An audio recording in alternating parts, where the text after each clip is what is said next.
আমাদের মৃত্যু হয় কখনো? শ্রীমদ্ ভগবদ্ গীতায় শ্রীকৃষ্ণ বারবার বলেছেন, আমরা যেমন আমাদের পুরনো বস্ত্র ছেড়ে নতুন বস্ত্র পরি, নোংরা বস্ত্র ছেড়ে ভালো বস্ত্র পরি, তেমনি আমরা আত্মা বারবার এই জগতে ফিরে আসি। শুধু রূপ বদলে যায়, শরীর বদলে যায়, চোখ বদলে যায়, লিঙ্গ বদলে যায়। জীবাত্মার উদ্দেশ্যই হচ্ছে সেই পরমাত্মার সঙ্গে লীন হয়ে যাওয়া।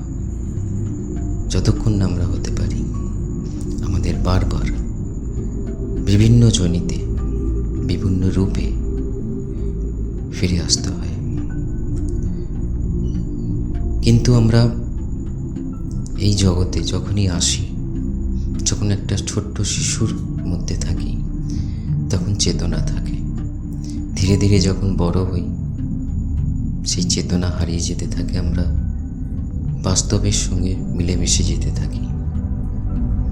ফলে আবার সেই কর্ম, আবার সেই অসম্পূর্ণ কর্ম করতে আবার ফিরে আসতে হয়। সেই জন্য আমাদের কোনো মৃত্যু নেই, শুধু শরীর বদলানো, রূপ বদলানো, কিন্তু চিন্তাধারা